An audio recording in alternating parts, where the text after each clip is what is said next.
ছোট লোকের বাচ্চা, তোর এত বড় সাহস! তুই তোর এই নোংরা হাত দিয়ে আমার হাত ধরেছিস। এখন তো শুধুমাত্র হাত ধরেছি। যদি এক্ষুনি এই মুহূর্তে চাচার কাছে ক্ষমা না চান, তাহলে যে আপনার কি কি হবে আপনি কল্পনাও করতে পারছেন না। তোর এত বড় সাহস, তুই আমাকে থ্রেট করছিস? আমি চাইবো না ক্ষমা করবি, তুই করে নে। তুই আমার কিচ্ছু করতে পারবি না। আর এখন যদি তুই আমার হাত না ছাড়িস, তোর কোনো ধারণা নেই আমি তোর কি হাল করতে পারি। তুই জানিস আমি কে, আমি কার মেয়ে। দেখুন, যে মেয়ে নিজের বাবার নাম জানে না, অন্যের কাছে নিজের বাবার নাম জানতে চায়, আমি তো অন্তত সাগর সেই মেয়ের পরিচয় জানতে আগ্রহী নই। সরি। ছোট লোকের বাচ্চা, তোর এত বড় সাহস, তুই আমাকে অপমান করিস। তুই জানিস আমার একটা ফোন কলে তোর পুরো পোস্ট দিয়ে এখান থেকে উচ্ছেদ হয়ে যেতে পারে। ও আচ্ছা, তাই নাকি? ঠিক আছে, আমি এখানে আছি। আমার বস্তির মানুষ যেন এখানে আছে, এবং আমার বস্তি এখানে আছে। আপনি কি করতে পারেন করে নেন, করুন আপনি ফোন। আজ আমিও দেখতে চাই আপনার কত বড় ক্ষমতা।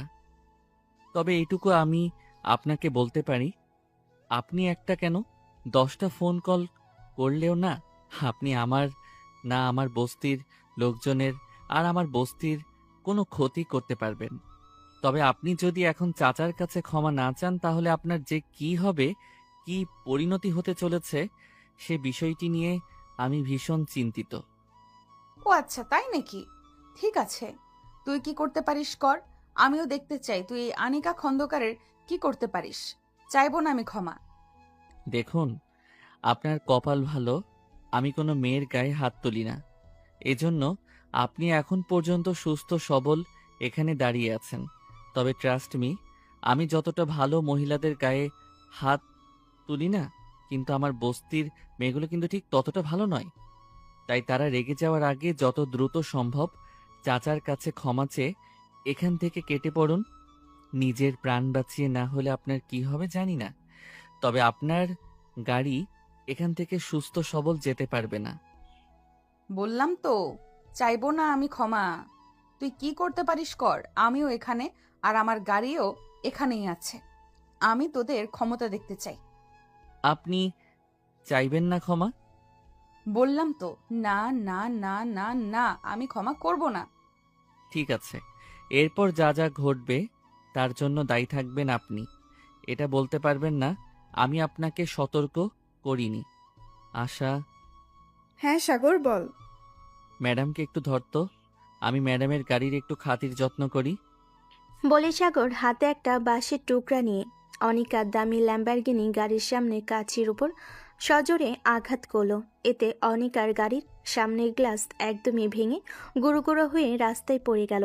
এবং এটা দেখে কাঁচ ভাঙার বিকট শব্দের সাথে অনিকা সেও নিজের কানে দু হাত দিয়ে সজোরে বিকট চিৎকার দিয়ে উঠল, কারণ তার সামনে তার শখের এত দামি একটা গাড়ি ভেঙে চুরমার হয়ে যাচ্ছে। কিন্তু সে কিছুই করতে পারছে না, কারণ বস্তির কয়েকজন মেয়ে তাকে ধরে আছে। এভাবেই কয়েকটা আঘাতে অনিকার সামনে অনিকার শখের গাড়িটা একদমই ভাঙ্গা বাক্সে পরিণত হয়েছে। অনিকার গাড়ি ভাঙ্গা একদমই শেষ হয়ে গেলে মেয়েগুলো অনিকার হাত ছেড়ে দেয় এবং সাগর গিয়ে রাস্তার পাশে পড়ে থাকা একজন বৃদ্ধকে তুলে দাঁড় করিয়ে তার গায়ের ময়লা ঝাড়তে ঝাড়তে নরম গলায় বলে, চাচা আপনি ঠিক আছেন তো? গায়ে লাগেনি তো? হ্যাঁ বাবা, আমি একদম ঠিক আছি। হাতে পায়ে একটু ব্যথা লেগেছে, এছাড়া আর কিছু না। তবে তুমি কি কাজটা ঠিক করলে বাবা? আমার জন্য শুধু শুধু বড় লোকের বিগড়ে যাওয়া মেয়ের সঙ্গে পাঙ্গা নিলে? এরপর এই মেয়ে তোমাকে ঠিকঠাক বাঁচতে দেবে না আমি জানি। বড় লোকের বিগড়ে যাওয়া ছলপল তোমাদের মতন সাহসী পরোপকারী লোকেদের দমিয়ে রাখার জন্য পিঁপড়া মনে করে পায়ে পিষতে চায় সব সময়। এটা তুমি কি ঠিক করলে? আমার জন্য কেন শুধু শুধু ওদের লোকেদের সাথে শত্রুতা ঘাড়ে তুলে নিলে? চিন্তা করবেন না চাচা, ওরা আমার কিচ্ছুই করতে পারবে না। আর তাছাড়া আমি নিজের জীবনের পরোয়া করি না, কারণ আমার কোনো কিছুতেই টান নেই। যার কোনো কিছু হারানোরই ভয় নেই তাকে আর কি ভয় দেখাবে? আমাদের মতো মানুষদের ধ্বংস আমাদের হাতেই হয় চাচা, আমাদের কেউ ধ্বংস করতে পারে না। আপনি আমাকে নিয়ে চিন্তা করবেন না। আপনার পা কেটে রক্ত বেরোচ্ছে, চলুন আপনাকে নিয়ে হসপিটালে যাই। না বাবা, আমার তেমন কিছুই হয় নাই। আমরা খেটে খাওয়া মানুষ, আমাদের এরকম ছোটখাটো আঘাত লাগতেই থাকে। তুমি বরং নিজের খেয়াল রাখো বাবা। তুমি আমার জন্য নিজের জীবন বাজি রাখলে। ভিখারির বাচ্চা, তো শেষ যদি আমি দেখে না রেখেছি, তো আমার নামও আনিকা খন্দকার নয়। আজ তুই আমার গাড়িটাকে যেভাবে আমার সামনে আমার সবটাকে চুরমার করে দিলে, ঠিক সেইভাবেই তোকে আমি এমনভাবে চুরমার করব, তুই আমার কাছে নিজের মৃত্যু ভিক্ষা চাইবি, কিন্তু তুই মৃত্যু পাবি না। তোকে আমি তিলে তিলে শেষ করে দিব। আর এটা যান, আপনি কি করতে পারেন করে নেন। আমি সাগর এখানেই আছি। এরপর সকলের থেকে হাত ঝাটকা দিয়ে অনিকা নিজের হাত ছাড়িনি রাগে ফুঁসতে ফুঁসতে সাগরের দিকে আঙ্গুল তাক করে আঙ্গুল ঝাঁকিয়ে কিছু একটা ইশারা করে সামনের দিকে চলে গেল এবং সাগর এবং তার বস্তির লোকজন সেখানে দাঁড়িয়ে রইল। অনিকা আগে নিজের আঙ্গুলের ইশারা করে সাগরকে কি ইশারা করে গেল সেটা সে বুঝল না, তবে এটুকু সে আন্দাজ করতে পেরেছে তার উপরে এখন মহাঝড় আসতে চলেছে। এখন এই ঝড়ে সামাল সে একা দিবে কি করে, এটা নিয়েও কি সাগরের মনে কোনো রকমের কোনো আয়োজন আছে? তার মুখের এক্সপ্রেশন দেখে বোঝা যাচ্ছে না। সাগর, এটা আমাদের ভার্সিটির অনার্স 2য় বর্ষের পলিটিক্যাল সায়েন্স বিভাগের ছাত্রী অনিকা খন্দকার না? হুম। শুনেছি অনিকা খন্দকারের বাবা ইমন খন্দকার নাকি দেশে নামি দামি টপ বিজনেসম্যানদের মধ্যে একজন। অনিকা নাকি ওর বাবা মায়ের খুব আদরের মেয়ে। মেয়ে যদি বাবার কাছে চাঁদ চায়, বাবা চাঁদ এনে দিতে না পারলেও চাঁদের ডুপ্লিকেট সিম্পল বানাতেও ব্যস্ত হন। সেই বড়লোক বাবার ঢঙ্গি মেয়ের সাথে এমন ব্যবহার করলে আমার তো এখন তোকে নিয়েই ভয় করছে। না জানি বাপ মেয়ের এবার তোর কোনো ক্ষতি করে বসে। চিন্তা করিস না, আমার কিচ্ছুই হবে না। তোকে নিয়েই তো যত চিন্তা আমার সাগর। এখন বাবা মেয়ের এই সংঘর্ষে যদি তোর কোনো ক্ষতি হয়ে যায়, তখন আমি কি করব? মানে তোর কি হবে মানে বুঝলাম না। না, কিছু না। আশা হুট করে নিজের বলা কথাতে নিজের নীরব হয়ে গেল। এভাবে বেশ কিছুক্ষণ চুপচাপ দাঁড়িয়ে থেকে সাগর এবং তার বস্তির লোকজন বস্তিতে ফিরে যায়। আর এদিকে অনিকার কিছুটা দূরে যাওয়ার পরে একটা উবার ভাড়ায় নিজের বাড়িতে ফিরে যায়। অনিকা যখন নিজের দামি ল্যাম্বরগিনি ছাড়া সামান্য ওভার ভাড়া করে বাড়ি ফিরে, এটা দেখে ওর বাবা মা এবং ভাই তার দিকে এগিয়ে আসে এবং তাকে দেখে বোঝা যায় অনিকার কিছু একটা হয়েছে, কারণ সে প্রচণ্ড রাগে ফুঁসছে এবং সে বাড়ির মধ্যে প্রবেশ করার সাথে সাথে হাতের কাছে যা পাচ্ছে তাই ছুঁড়ে মারছে, ভাঙচুর করছে, কান্না করছে। অনিকার অগ্নিরূপ দেখে তার বাবা মা তার দিকে এগিয়ে যায় এবং তার ভাই সহ তারা অনিকাকে শান্ত করার চেষ্টা করে। অনেক চেষ্টার পর তারা সফল হয়ে অনিকাকে কিঞ্চিত পরিমাণ শান্ত করে এবং অনিকা শান্ত হয়ে আসলে তারা শান্তভাবেই অনিকাকে প্রশ্ন করতে থাকে। কি হয়েছে বাবু তোর? তুই এমন করছিস কেন? শান্ত হ বাচ্চা। এবং কি হয়েছে? কি হয়েছে আমার বাচ্চার সাথে? আমাকে একটু বলো, খুলে খুলে বলো আমাকে, না হলে আমরা বুঝবো কি করে? ভাইজান, ভাইজান, ওই ছোট লোকের বাচ্চা আমাকে রাস্তায় সকলের সামনে অপমান করেছে। আমার সামনে দাঁড়িয়ে আমার শখের ল্যাম্বরগিনিটা ভেঙে চুরমার করেছে। জিনিসের সব কিছু মরুভূমি করে দিয়েছে ভাইজান। ভাইজান, ওকে আমি ছাড়বো না ভাইজান। তুমি কিছু করো। তুমি যদি কিছু না করো তাহলে আমি কিন্তু নিজের কিছু করে ফেলবো। আমি অপমান কখনোই মেনে নিব না। কি হয়েছে বাবু? কার কথা বলছো তুমি? শান্ত হও। শান্ত হয়ে আগে বলো কি হয়েছে, কে কি করেছে, আর কে তোমার ল্যাম্বরগিনি ভেঙে ফেলে। আগে শান্ত হও, তা না হলে তুমি অসুস্থ হয়ে পড়বে। কি হয়েছে মামুনি? আমার মামুনিটাকে কে কি বলেছে? দেখি মামুনি, কথা বলো আমার সাথে। আব্বুকে বলবা না? ভাইজান, আব্বু জানো, আমার জন্মদিন উপলক্ষে তোমরা যখন আমাকে সেই ল্যাম্বরগিনিটা উপহার দাও, তখন আমি ছিলাম ল্যাম্বরগিনি নিয়ে একটা লং ড্রাইভে গেছিলাম এবং হঠাৎ করে আমি আমার ব্যালেন্স হারিয়ে ফেলি, যার জন্য রাস্তার পাশে একটা মুরব্বি একটা ছোট স্টল লাগিয়ে বসেছিল এবং হঠাৎ আমার গাড়ির সঙ্গে ধাক্কা লেগে স্টলটা পড়ে যায়। আমি সাথে সাথে গাড়ি থেকে বের হয়ে তাকে ক্ষতিপূরণ দিতে চাই, কিন্তু সেখান থেকে একজন বেয়াদব ছোট লোকের বাচ্চা এসে আমাকে বলে সেই ছোট লোক গরিব বৃদ্ধের কাছে ক্ষমা চাইতে। আমি যখন সেটা অস্বীকার করি, তখন সেই ছোট লোক তার বস্তির কয়েকজন মেয়েকে নিয়ে আমাকে ধরে রেখে আমার সামনে আমার শখের গাড়িটা ভেঙে চুরমার করে দেয়। আব্বু ভাইজান, সত্যি বলছি, গাড়িটা বিষয় না, ও শুধু গাড়ি ভাঙে নাই, আমাকে সকলের সামনে ছোট প্রমাণ করেছে এবং চরম অপমান করেছে। এই অপমানের বদলা যদি তোমরা কখনো না নাও তাহলে আমি কিন্তু নিজের ক্ষতি করে ফেলবো। আমি ওকে ছাড়বো না বাবা, তুমি কিছু একটা করো প্লিজ। চিন্তা করো না আম্মু, তুমি শান্ত হও। আমি দেখছি বিষয়টা কি করা যায়। আমার আম্মুকে কষ্ট দেওয়া আমি দেখছি। হ্যাঁ দেখছি, মানে আমার বাচ্চাকে কষ্ট দেওয়া, দাঁড়াবো। আমি হারামজাদাটাকে পুঁতে ফেলবো, ওই জায়গায় গেড়ে রাখবো। তুমি চিন্তা করো না বাচ্চা, শান্ত হও। আর কষ্ট পেতে হবে না। আমি আবার আমার বাচ্চাটাকে ল্যাম্বরগিনি কিনে দেব। সত্যি বলছো আব্বু? সত্যি বলছিস ভাইজান? তোরা শাস্তি দিবি ওই ছোট লোকটাকে?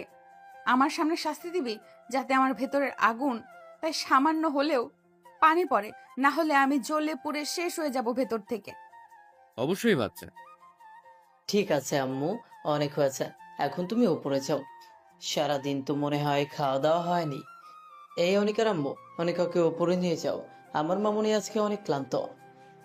অনিকার আব্বুর আদেশ পাওয়া মাত্রই অনিকার আম্মু দৌড়ে আসে অনিকার কাছে এবং তার মাথায় হাত বুলিয়ে দিয়ে তাকে সযত্নে উঠে দাঁড় করায়। এবং অনিকার আম্মু যখন অনিকাকে নিজের দিকে নিয়ে যায়, অনিকার আব্বুর কাছে কিছুটা এগিয়ে আসে এবং জিজ্ঞেস করে, কি হলো বলো তো বিষয়টা আব্বু? কার এত বড় সাহস হলো আমার বাঘিনীকে আঘাত করার? সে কি ভুলে গেছে আহত বাঘিনী কতটা ভয়ঙ্কর হতে পারে? আমিও তো এই কথাই ভাবছি বাবা, কার এত বড় সাহস আমার পাখিনিকে থাবা মারে। এখন যে এই সংঘর্ষ কত দূর পর্যন্ত যাবে এটা নিয়ে আমি চিন্তিত।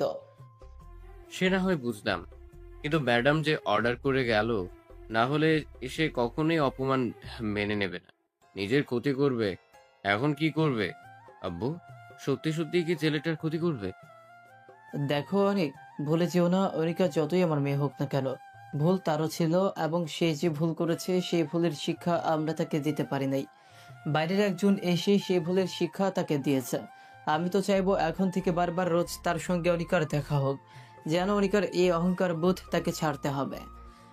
তবে এখন যেহেতু কথা দিয়ে ফেলেছি, পিছিয়ে যাওয়ার কিছু নেই। দেখি কালকে ডিআইজি আশরাফকে দিয়ে ছেলেটাকে উঠিয়ে নিয়ে আসতে হবে। আমিও দেখতে চাই কে এই মহাপুরুষ, যে আমি যে কাজটা করতে পারিনি এতদিনে সে একদিনে সেই কাজ করে ফেলে দিল। আমার তার সঙ্গে দেখা করাটা প্রয়োজন। তুমি মনে মনে কি পরিকল্পনা করছো বলো তো বাবা? আমার তোমাকে মোটেও স্বাভাবিক মনে হচ্ছে না। তুমি নিশ্চয়ই ভেতরে ভেতরে কিছু পরিকল্পনা করছো। সময় হলে সব জানতে পারবে বাবা। এখন যাও, বোনের কাছে যাও, দেখো সে শান্ত হলো কিনা। অনিকার আব্বু মনে মনে যে গভীর কিছু ভাবছে সেটা তার মুখের এক্সপ্রেশন দেখে বোঝা যাচ্ছে। অনেক বুঝতে পারল না এবং সে মাথা চুলকাতে চুলকাতে অনিকার ঘরের দিকে চলে গেল। আর এদিকে অনিকার আব্বু খুব মনোযোগ সহকারে কিছু একটা ভেবে হালকা করে হেসে উঠল। এদিকে অনিকার আম্মু এবং অনেক অনেক কষ্টে বুঝিয়ে অনিকাকে খাইয়ে ঘুম পাড়িয়েছে। রাত আসে কিছু মানুষের সাম্রাজ্যের বিভিন্ন আয়োজন নিয়ে, আবার কিছু মানুষের নিত্যদিনে মানসিক চাপ নিয়ে। ঠিক সেভাবেই সারাদিন অনেক ঘুরেও সাগর আজ কোনো কাজ পায়নি। এর জন্য তার আজকে কোনো ইনকাম হয়নি। সামনে তার ইউনিভার্সিটির ফাইনাল ইয়ারের পরীক্ষা।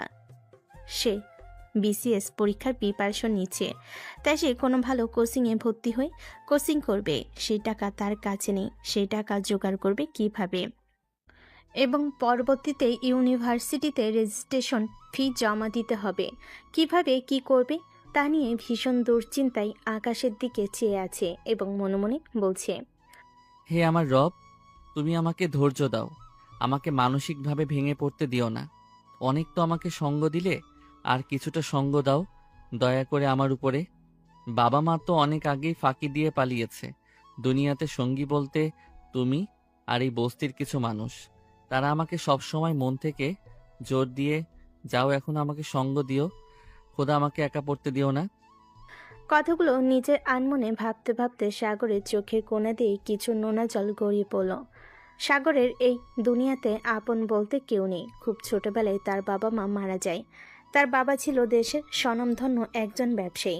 যখন তার বাবা মারা যায় তখন সাগরের চাচা চাচি ভালো মানুষের মুখোশ পরে তার সাথে কিছুদিন ভালো ব্যবহার করে তাকে তাদের কাছে নিয়ে গিয়ে রাখে। এরপর আস্তে আস্তে সাগরের থেকে সব কিছু নিয়ে নেয় এবং দিন দিন তাদের আচরণ ব্যবহার পরিবর্তন হতে থাকে। যখন সাগরের সব কিছু তাদের নেওয়া শেষ, তখন তারা সাগরকে তাদের বাড়ি থেকে বের করে দেয়। সাগর যখন বাড়ি থেকে বের হয়ে রাস্তায় রাস্তায় ঘুরে বেড়াচ্ছিল, পেটে খাবারের ছিল না, কোনো কাজ ছিল না, থাকার জায়গা ছিল না। এই সময় সাগরকে সেই বৃদ্ধা সেই বস্তিতে নিয়ে গিয়ে জায়গা দেয়, যে বৃদ্ধার জন্য অনিকার সঙ্গে সেদিন সাগরের এত ঝামেলা হয়। রাতটা ভীষণ চিন্তা এবং দুশ্চিন্তায় সাগরের পার হয়ে যায়। পরের দিন সকালে সে তার বস্তির কিছু দিনমজুরের সঙ্গে কাজে বেরোবে। এমন সময় হঠাৎ করে পুলিশের গাড়ি আসে তাদের বস্তিতে। হঠাৎ করে বস্তিতে পুলিশের গাড়ি এসে সবাই আতঙ্কে ছড়িয়ে ছিটিয়ে পড়ে। সবাই ভাবে কি হলো। পুলিশের গাড়ি থেকে কয়েকজন পুলিশ নেমে এসে সকলের কাছে সাগরের কথা জানতে চায়। কয়েকজন সাগরকে দেখিয়ে দেয় এবং খুব অদ্ভুতভাবে তাকিয়ে থাকে। সাগর তো পুলিশ কেস খাওয়ার মতো কাজ করার মতো কোনো কাজ কখনো করবে না, সে তো তেমন ছেলে নয়। এমন সময় পুলিশ গিয়ে সাগরের সামনে দাঁড়ায় এবং প্রশ্ন করে, আপনি মিস্টার সাগর?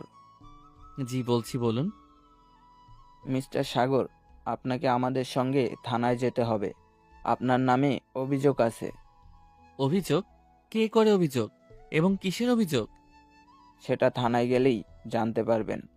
ডিআইজি সাহেব আপনাকে দেখেছেন। আপনাকে যেতে হবে আমাদের সঙ্গে। পুলিশ সাগরকে আর কোনো কথা বলার সুযোগ না দিয়ে তাকে গাড়িতে নিয়ে গিয়ে তুলে। পুলিশের গাড়ি বস্তি ছেড়ে বেরিয়ে গেলে সাগরকে নিয়ে সবার মাঝে কানাঘোষা শুরু হয়। পুলিশ সাগরকে নিয়ে থানায় এলে সাগরকে একটা কারাগারে বন্দি করে রাখা হয়। তাকে একটা চেয়ারে বসিয়ে রাখা হয়েছে এবং তার সামনে একটা কাঠের টেবিল এবং অপর পাশে একটা কাঠের চেয়ার রাখা আছে।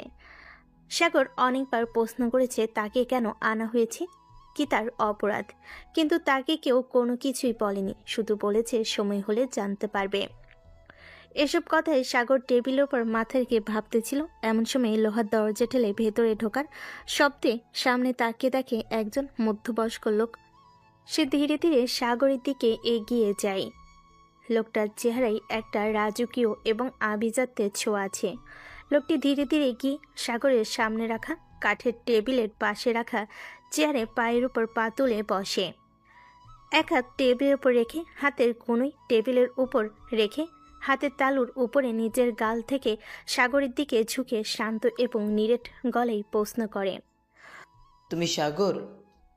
জি বলছি, বলুন। তুমি গতকাল আমার মেয়েকে অপমান করেছো সকলের সামনে। শুধু তাই না, তার এত শখের এত দামি ল্যাম্বরগিনি গাড়িটাও ভেঙে ফেলেছ। এবং তোমার সাহস দেখে আমি স্তব্ধ হয়ে গেছি।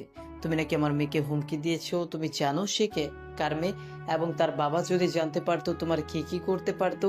এই ভয়টা তোমার ভেতরে আসেনি? তোমার বুক কাঁপেনি? ও আচ্ছা, এবার বুঝলাম আমাকে এখানে নিয়ে আসার কারণ। আপনি তার মানে সেই বদমেজাজি অসভ্য বেয়াদব মেয়েটা বাবা। আসলে স্যার, আপনার মেয়ে হলেও চরম লেভেলের অসভ্য এবং বেয়াদব বর্বর একটা মেয়ে।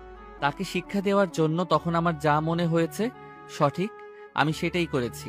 আর বিশ্বাস করুন স্যার, এটার জন্য আমার সামান্য পরিমাণ কোনো অনুতাপ নেই। ছেলে, তোমার সাহস দেখে আমি অবাক হয়ে যাচ্ছে। তুমি আমার সামনে বসে আমার মেয়েকে এতগুলো খারাপ কথা বলছো। সামান্য তাকে গতকাল অপমান করার জন্যই তোমাকে আজকে কারাগারের পেছনে থাকতে হচ্ছে। আর তুমি এটা ভাবছো না এখন যদি আমি চাই তোমার কে কি করতে পারি? তোমার কোনো ধারণা নেই। দেখুন স্যার, আমি কখনো অন্যায়ের সঙ্গে আপোষ করি না। তোমার নিজের জন্য ভয় নাই থাকতে পারে, নিজের মানুষদের জন্য ভয় করছে না? আমি যদি তাদের কোনো ক্ষতি করি তোমার এই অন্যায়ের জন্য? হাসালেন স্যার। দুনিয়াতে যার নিজের হারানোর কিছু নেই, সে হারানোর ভয় কিভাবে? আর আপন আপন বলতে আমার শুধু সেই খোলা আকাশ আর জমিন ছাড়া কিছুই নেই। তার মানে? বাপ মা মারা গেছে সেই ছোটবেলায় থাকতে, এখন তাই আর কোনো হারানোর ভয় করি না। যখন নিজের কিছু নেই তখন হারাবো কি? আর আপনি যদি আমার কিছু করেও দেন তাতেও কিছু আসবে না, কারণ আমার পাশে কাদার মতো কেউ নেই আমার লাশের জন্য। কেউ নেই তোমার? হ্যাঁ আছে তো, আমার বস্তির লোকজন। তারাই আমার বাবা মা, তারাই আমার ভাই বোন, তারাই আমার আপনজন, তারাই আমার সব। আর তাদের ক্ষতি করতে চাইলে আমি তো ছেড়ে দিব না। যখন পেটে খাবার ছিল না, মাথার উপর ছাদ ছিল না, তখন চাচা আমাকে তাদের বস্তিতে আশ্রয় দেয়। তিনি যদি সেদিন আমাকে তাদের বস্তিতে আশ্রয় না দিতেন তাহলে আমি সাগর হয়তোবা বিলীন হয়ে যেতাম। আমি জানি স্যার, চাচার পরিবার চলে সেই ছোট্ট মুদির দোকানটা থেকে। ছোট ছোট বাচ্চা আছে, তারা ক্ষুধার্ত ছিল। তার বাবা কখন দোকানে বেচাকেনা করে, তাদের জন্য চাল কিনে নিয়ে যাবে এবং তারা খেয়ে পড়ে বাঁচে। কিন্তু আপনার মেয়ে, সে ক্ষুধার্ত পেটে লাথি দিয়েছে। এটা কেমন করে সহ্য করে নেই বলুন তো? এর জন্য যদি আপনি আমাকে মেরেও ফেলেন তাতে আমার কোনো আপত্তি থাকবে না, কিন্তু বারবার যদি আপনার ভুলগুলো করে বারবার তাকে শিক্ষা দেওয়ার জন্য আমি যদি সেখানে থাকি, আমাকে বারবার আমাকে খুন করতে হবে আপনার মেয়ের অপমানের জন্য। অনিকার আব্বু এতক্ষণ চুপচাপ সাগরের কথাগুলো শুনছিল। সাগরের কথা বলা শেষ হলে তিনি বেশ কিছুক্ষণ নীরব থেকে হুট করে সাগরকে একটা কথা বলে বসে, যেটা শোনার জন্য সাগর হয়তোবা প্রস্তুত ছিল না। বিশ্বাস করো ছেলে, আমি নিজেও চাই তুমি বারবার আমার মেয়েটাকে এইভাবে শাসন করো। আমার মেয়েটা ছোটবেলা থেকে যখন যা চেয়েছে তাই পেয়েছে, যখন যা মনে এসেছে তাই করেছে। এই জন্য দিন দিন আমার মেয়েটা বিগড়ে গিয়েছে, কিন্তু তার মন খারাপ না। তুমি কি আমার মেয়েটাকে শাসন করার দায়িত্ব নেবে? তাকে সঠিক পথ দেখানোর দায়িত্ব নিবে? তুমি কি আমার মেয়েটাকে বিয়ে করবে? কি বলছেনটা কি? আপনার মাথা ঠিক আছে? অসম্ভব, আমি কখনোই আপনার ওই বেয়াদব মেয়েকে বিয়ে করব না। আর তাছাড়া আপনি কি জানেন না, বা আপনি কি ভুলে যাচ্ছেন, আপনার মেয়ে আমার থেকে যোগ্যতার দিক থেকে অনেক বড়। তাহলে কেন আপনি আপনার মেয়ের সঙ্গে আমার বিয়ে দিতে চাইছেন? মেয়ের থেকে যোগ্যতার ছোট ছেলের সঙ্গে মেয়ের বিয়ে দিলে আপনার মান যাবে না। তোমার কাছে আর কোনো অপশন নেই, তোমাকে বিয়ে করতেই হবে। তুমি যদি আমার মেয়েকে বিয়ে না করো তাহলে সারা জীবন তোমাকে জেলে পচে মরতে হবে। আর ভুলে যেও না, জ্ঞানী মানুষেরা বলেছেন মানুষ যোগ্য হয়ে জন্মগ্রহণ করে না, যোগ্যতা অর্জন করতে হয়। আর যোগ্যতা এটা কখনো কোনো সম্পর্কের বাধা হতে পারে না। আর আমি জানি তুমি অনেক বুদ্ধিমান একটা ছেলে, তুমি আমার মেয়েকে অনেক ভালো রাখবে। আর মেয়ের সুখের জন্য মানুষের কথা শুনতে প্রস্তুত নই। আমি সারা জীবনে জেলে পচে মরতে রাজি আছি স্যার, তারপরও আমি আপনার ওই বেয়াদব মেয়েটাকে বিয়ে করতে রাজি নই। সরি, আমাকে ক্ষমা করবেন। আমি জানতাম ছেলে তুমি রাজি হবে না। তুমি যদি আমার মেয়েকে বিয়ে করতে রাজি না হও, এরপর তোমার বা তোমার বস্তির সঙ্গে যা যা হবে তার জন্য সম্পূর্ণ তাই তুমি হবে। আর আমাকে দোষ দিতে পারবে না যে আমি আগে কেন তোমাকে সতর্ক করি নাই। কি বলতে চাইছেন আপনি? তুমি যেটা ভাবছো একদম সেটাই বলতে চাইছি। দেখুন, আপনি আমার বুঝতে কোনো ক্ষতি করবেন না। আমি অনুরোধ করছি আপনার কাছে, ওই মানুষগুলোর মাথার উপরে ছাদে কোনো ক্ষতি আপনি করবেন না। আসছি। দাঁড়ান, আমি রাজি আপনার মেয়েকে বিয়ে করতে, তারপরও আপনি আমার বস্তির কোনো ক্ষতি করবেন না। That's like me good boy. অনিকার আপু সাগরের সাথে কথা শেষ করে ডিআইজি আশরাফুলকে সাগরকে ছেড়ে দিতে বলে এবং চলে গেলেন। এবং সাথে সাগরকে এটা বলে যেতে ভুললেন না, আগামী সপ্তাহে শুক্রবারই তার এবং অনিকার বিয়ে। সে যেন তার আগেই অনিকার বাড়িতে চলে আসে।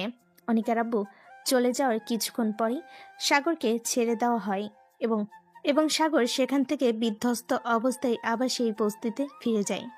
সাগর যখন বস্তিতে ফিরে যায় তখন কেমন যেন অন্যরকম নজরে সবাই সাগরকে দেখতে শুরু করে। কেন সাগরকে পুলিশ উঠিয়ে নিয়ে গিয়েছিল, সে কি করেছে, কেন করেছে, এটা নিয়ে সারা বস্তিতে একটা গুঞ্জন শুরু হয়ে গিয়েছে। সাগর গিয়ে যখন বস্তিতে পৌঁছে তখন সাগরকে দেখে আশা দৌড়ে আসে সাগরের সামনে এবং হাঁপাতে হাঁপাতে বলে, কিরে সাগর, কোথায় ছিলি এতক্ষণ তুই? আর ওই পুলিশগুলো তোকে কোথায় নিয়ে গেছিল? কেনই বা নিয়ে গেছিল? তুই কি করেছিস এখন বল আমায়। এটা দুনিয়া আশা, এখানে বড় মানুষ খুব সহজে ছোট মানুষের ক্ষতি করে চলে যেতে পারে। টাকার গরমে কেউ তাদেরকে কিছু বলে না। প্রশাসনের লোকজন তাদের পা চেটে বেড়ায়। কালকে প্রতিবাদ করতে গিয়ে আজকে আমাকে কারাগারে যেতে হয়েছে। আর দেখো, এই বস্তির মানুষ যাদের জন্য আমি আগামীকাল করলাম তারাই আজকে আমাকে কেমন অপরাধী নজরে দেখছে। এমনটাই হয় রে সাগর, তুই পরের উপকার করবি কিন্তু কিছুক্ষণ পরেই এই স্বার্থপর মানুষগুলো তোর উপকার ভুলে যাবে। তাই বেশি চিন্তা করিস না, বাদ দে। চল আগামী মাসে তো আমাদের অ্যাডমিশন পরীক্ষা। আমার কাছে কিছু নোটস আছে, আমি নোটস নিয়ে এসে পরীক্ষার প্রস্তুতি গ্রহণ করবি। তোকে একদিন সবাইকে দেখিয়ে দিতে হবে তুই কি আর কি করতে পারিস। আমি সেই দিনের অপেক্ষায় আছি, আর আমি জানি তুই পারবি। হয়েছে হয়েছে, অনেক হয়েছে, চলেন পাকনা বড়ি একটা। সাগরের বলা কথাগুলো শুনে বস্তির সকল মানুষ চুপ হয়ে যায়। তারা জানে সাগর কখনো জেনে শুনে অন্যায় করতে পারে না, এবং তার সামনে কোনো অন্যায় হলে সে চুপ থাকতে পারে না, সে প্রতিবাদ করে এবং অত্যন্ত সাহসী একটা ছেলে। এরপর সাগর আশার মাথায় একটা হালকা চাটি মেরে তাকে নিয়ে সামনের দিকে চলে যায়, কারণ তাকে এখন নিজের ভবিষ্যৎ নিয়ে ভাবতে হবে, প্রচুর পড়াশোনা করতে হবে, তাকে মানুষের মতো মানুষ হতে হবে। এদিকে আনিকার আব্বু বাড়ি ফিরে এলে আনিকা দৌড়ে আসে, তার আব্বুকে হালকা করে জড়িয়ে ধরে এবং আহ্লাদে সুরে বলে, আব্বু, তুমি কি দিয়েছো ওই ছেলেটাকে শিক্ষা? তুমি কি নিয়েছো আমার অপমানের জবাব? তুমি চিন্তা করো না মামুনি, আমার মামুনি অপমানের প্রতিশোধ আমি নিব এবং তাকে তার যোগ্য শাস্তিটাই আমি দিব। সত্যি বলছো আব্বু তুমি? সত্যি মামুনি। অনিকার আব্বুর কথা শুনে খুশি হয়ে যায় এবং সে তার ঘরে চলে যায়। এবং অনিকা চলে গেলে অনিকার আব্বু হালকা হেসে মনে মনে বলেন, চিন্তা করো না মামুনি, আমি তার জন্য তার যোগ্য শাস্তির ব্যবস্থা করে এসেছি। এই কথাটি বলে অনিকার আব্বু তার নিজের ঘরে চলে যেতে নিলে অনিক আর তার আম্মু তাকে আটকায় এবং প্রশ্ন করে, তুমি সত্যি সত্যি ওর নির্দোষ ছেলেটার ক্ষতি করবে? তুমি নিজেও জানো ছেলেটার কোনো দোষ নেই, দোষটা পুরোটাই তোমার মেয়ের। তাহলে কেন তুমি শুধু শুধু সেই নির্দোষ ছেলেটাকে কেন শাস্তি দিতে যাবে বলো তো? দেখো, আমি এখন বাইরে থেকে এসেছি এবং আমি ভীষণ ক্লান্ত, তাই আমাকে বিরক্ত করো না। চিন্তা করো না, আমি কারো কোনো ক্ষতি করব না, তবে যে সিদ্ধান্ত নিব তা সকলের জন্য মঙ্গল। এইটুকু বিশ্বাস তুমি আমার উপরে করতেই পারো। এভাবেই দিন কেটে যায় এবং দেখতে দেখতে সেই কাঙ্ক্ষিত দিনটি চলে আসে।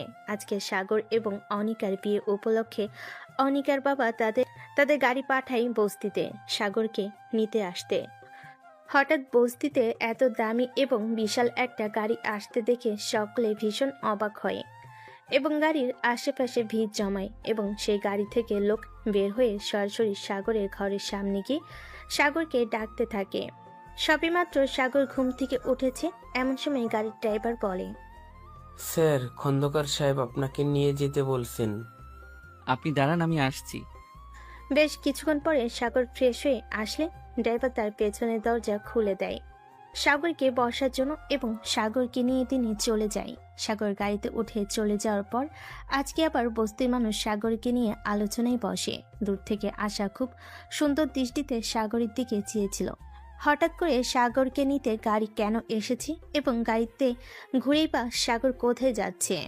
এরপরে ড্রাইভার সাগরকে নিয়ে খন্দকার বাড়িতে আসে এবং ড্রাইভার সাগরকে নিয়ে খন্দকার বাড়ির ভেতরে প্রবেশ করলে সাগর লক্ষ্য করে চারপাশে বেশ মানুষের সমাগম এবং বেশ আয়োজন চলছে ঘরোয়াভাবে। সাগর মনে মনে ভাবে, তবে কি ওই অহংকারী মেয়েটাও বিয়েতে রাজি হয়েছে? কিন্তু কেন? আমি না হয় দায়ে পড়ে বিয়ে করতে রাজি হয়েছি, সে কেন রাজি হলো? সাগর দাঁড়িয়ে এসব কথাই ভাবছিল। এমন সময় পিছন থেকে একজন এসে সাগরের কাঁধে হাত রাখে এবং সাগর পিছন ফিরে দেখে অনিকার আব্বু সাগরের কাঁধে হাত রেখে দাঁড়িয়ে আছেন। এদিকে সবেমাত্র অনিকার ঘুম ভেঙেছে এবং বাইরে থেকে কেমন সরগরমের আওয়াজ তার কানে যাচ্ছে। এতে সে বিরক্ত হয়ে ঘর থেকে বেরিয়ে আসে এবং এসে দেখে তাদের বাড়িতে মানুষের সমাগম শুরু হয়েছে এবং কোনো কিছুর আয়োজন চলছে। কয়েক সেকেন্ড সে দাঁড়িয়ে থেকে ভেবে দেখে আজকে তাদের বাড়িতে কোনো অনুষ্ঠান ছিল কিনা। তবে তার জন্য তাদের বাড়িতে কোনো অনুষ্ঠান ছিল না, তাহলে কিসের আয়োজন চলছে এটা জানার জন্য অনিকা নিচে নেমে দেখে তার বাবা এবং সেই বস্তির ছোটলোক ছেলেটা বসে কথা বলছে। এমন সময় অনিকার চোখে ঘুম চলে যায় এবং সে তেলে বেগুনে জ্বলে ওঠে। সে তো উড়ে এসে সাগরের কলার চেপে ধরে সাগরকে দাঁড় করে এবং রাগে কটমট করতে করতে সাগরকে বলে, ওই ছোট লোকের বাচ্চা, তোর এত বড় সাহস, তুই আমার বাড়ি পর্যন্ত চলে এসেছিস? কি হচ্ছেটা কি অনিকা? ছাড়ো বলছি ওকে। না, ছাড়বো না। তার আগে বল, এই ছোট লোকটা এখানে কি করছে? আর তাছাড়া বাবা, তুমি না বলেছিলে তুমি এই ছোট লোকটাকে শাস্তি দিয়েছো? তাহলে সে তো দিব্যি সুস্থ সবল আমার বাড়ি পর্যন্ত চলে এসেছে। তবে কি তুমি আমাকে মিথ্যা বলেছিলে? না অনিকা, আমি মিথ্যা বলিনি। ওকে যে শাস্তি দেওয়া হবে সেই শাস্তি আজকে কার্যকর করা হবে, এই জন্য তাকে আজকে এখানে নিয়ে আসা হয়েছে। মানে কি বলতে চাইছো কি আব্বু তুমি? আজকে তোমাকে ওকে বিয়ে করতে হবে। পাগল হয়ে গেছো তুমি আব্বু? তোমার কি মাথা ঠিক আছে? শাস্তি কি তুমি ওকে দিচ্ছ না আমাকে? আমি কিন্তু কখনোই ওই ছোট লোকটাকে বিয়ে করব না। এর থেকে ভালো আমি মরে যাব, তারপরও আমি এই ছোট লোকটাকে বিয়ে করতে পারবো না, করব না। বিয়ে তো তোমাকে করতেই হবে মামুনি। আত্মীয় স্বজন বন্ধু বান্ধব সকলকে দাওয়াত দেওয়া শেষ, এখন দ্রুত গিয়ে ফ্রেশ হয়ে আসো। অসম্ভব বাবা, কখনোই না। সম্ভব না, সব সম্ভব। আমাকে খারাপ হতে বাধ্য করো না, যা বলছি তাই করো। তুমি যখন যা চেয়েছো, যখন যা করেছো, যখন যা বলেছো সব করেছি তোমার জন্য। আর তুমি আমার জন্য সামান্য বিয়ে করতে পারবে না? আর এই নাকি তুমি আমাকে সব থেকে বেশি ভালোবাসো? না মানা, তুমি আমাকে ভালোবাসো না। তুমি কখনোই আমাকে ভালোবাসে না। তুমি শুধু মুখেই বলে গেছো তুমি বাবাকে ভালোবাসো, কিন্তু না, এগুলো সত্যি না, সব তোমার মুখের কথা। তার বাবার কথা শুনে অনিকা কিছুক্ষণ স্তব্ধ হয়ে থাকে এবং পরক্ষণে বিকট শব্দে চিৎকার দিয়ে ওঠে এবং হাতের পাশে থাকা ফুলদানিটা তুলে ছুঁড়ে মারে মেঝেতে এবং তার সাথে সাথে বিকট শব্দ করে ভেঙে গুড়িয়ে যায়। হঠাৎ ভাঙ্গা শব্দের চারিদিক থেকে মানুষ ছুটে এসে ড্রয়িং রুমে তাদেরকে ঘিরে দাঁড়ায় এবং অবস্থায় বেগতিক দেখে অনিকার সাথে করে নিয়ে অনিকার রুমের দিকে যায় তাকে শান্ত করার জন্য এবং যাওয়ার আগে তার বাবাকে বলে যায় সে বিষয়টা দেখছে এবং নিশ্চয়ই অনিকার আজকে বিয়ে হবে সাগরের সাথে। ভাইজান বাবা এটা কি বলছে? আপনি কি ভুলে গেছেন আমি তার মেয়ে নাকি আমাকে কোথাও থেকে নিয়ে এসেছে? আমার তো মনে হয় না আমি আব্বুর মেয়ে। আমি যদি আব্বুর মেয়ে হতাম তাহলে আব্বু কখনোই আমার সঙ্গে এমনটা করতে পারতো না। আব্বু কেমন করে বলছে? ছোট লোকটাকে আমাকে বিয়ে কখনোই করতে পারবো না ভাইয়া। অনিকা, দেখ বোন আমার, বাবা যেহেতু একবার বলেছে বিয়েটা হবে, তার মানে উনি যে করেই হোক তোর সাথে ওই সাগর নাকি সেই ছেলেটার বিয়ে দিয়েই ছাড়। তাই এখন এত ব্যস্ত না হয়ে মাথা ঠান্ডা করে ভাব কি করা যায়। আমি মরে যাব ভাইয়া, তারপরও আমি ওই বেয়াদব ছেলেটাকে বিয়ে করব না। একটা চড় মারবো ফাজিল মেয়ে, সবসময় বেশি কথা বল। মরা এত সহজ তাই না? তাহলে কি করব ভাইজান? আমি বাবা কেন আমার সঙ্গে এমনটা করছে? কি করব আমি, বলতে পারো তুমি আমাকে? বিয়েটা করে নে বাবু। পাগল হয়ে গেছো তুমি ভাইজান? তুমি কি বাবার মতো কি সব আবল তাবল বকছো? আবল তাবল বকছি না বাচ্চা, যা বলছি ভেবেচিন্তে এবং ঠান্ডা মস্তিষ্কে। আচ্ছা মনোযোগ সহকারে শোনো আমার কথা। দেখেছেন স্যার, আমি আগেই বলেছিলাম আপনার মেয়ে কখনোই আমার মতো একজন রাস্তার ছেলেকে বিয়ে করতে রাজি হবে না। আপনি শুধু শুধু আমার এবং নিজের দুজনার সময় নষ্ট করেছেন। আমাকে যেতে দিন। কখনোই না, আমি নাও শুনতে পছন্দ করি না। একবার যখন বলেছি তোমাদের আজকে বিয়ে হবে, তোমাদের আজকেই বিয়ে হবে। কিন্তু আপনি কেন বুঝতে চাইছেন না বলুন তো, যে কথাটা শেষ করতে না দিয়েই উপরে সিঁড়ি থেকে নামতে নামতে অনিকা তার আব্বুর উদ্দেশ্যে বলে উঠল। অনিকার কথা শেষ হতে না হতেই সকলে তার দিকে কেমন অদ্ভুত নজরে তাকায়। সকলেই অনিকার দিকে তাকিয়ে দেখেন অনিকা বিয়ের সাজে উপর থেকে নিচে নেমে আসছে। সব থেকে বেশি অবাক তো হয়তো সাগর হয়েছে, যেটা তার মুখ দেখে বোঝা যাচ্ছে। অনিকার আব্বু সামনের দিকে এগিয়ে অনিকাকে জড়িয়ে ধরে। আমি জানতাম আমার মামুনিটা কখনো তার বাবার কথা ফেলতে পারবে না। I am proud of you মামুনি। কিন্তু হঠাৎ করে তুমি, না মানে এত সহজে যে তুমি বিষয়টা মেনে নিবে আমি কল্পনাও করতে পারিনি। আমি রাজি আব্বু। কি যে বলো না আব্বু, তুমি তুমি আমাকে কিছু বলবে আর আমি তোমার কথা রাখবো না, এটা কখনোই হতে পারে? হ্যাঁ, প্রথম প্রথম আমার একটু মেনে নিতে অসুবিধা হচ্ছিল, কিন্তু পরে ভেবে দেখলাম আমার আব্বু কখনোই আমার জন্য কোনো ভুল ডিসিশন নিতে পারেন না। That's like my girl.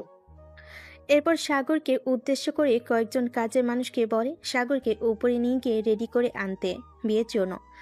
আনিকার আব্বু ইশারা পাওয়া মাত্রই সকল কাজের লোক সাগরকে নিয়ে উপরে চলে যায় এবং বেশ কিছুক্ষণ পরে তারা সাগরকে বিয়ের সাজে সাজিয়ে নিয়ে আসে।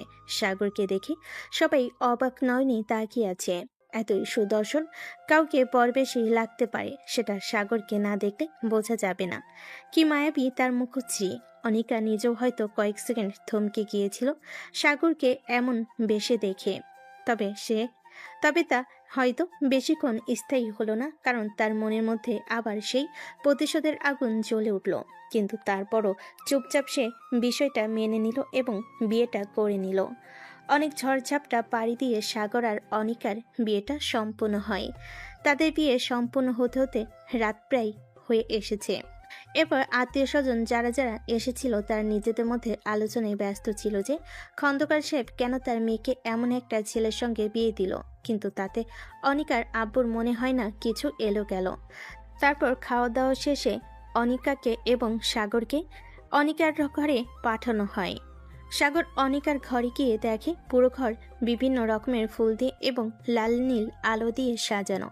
সাগর ঘুরে ঘুরে পুরো রুমটা দেখছিল এবং অবাক হচ্ছিল। এমন সময় ওয়াশরুমের দরজা খোলার আওয়াজে সাগর সেই শব্দ অনুসরণ করে পিছনে ফিরে দেখে অনিকা একটা আধুনিক টাইট ফিটিং রাতের পোশাক পরে বাইরে বের হচ্ছে।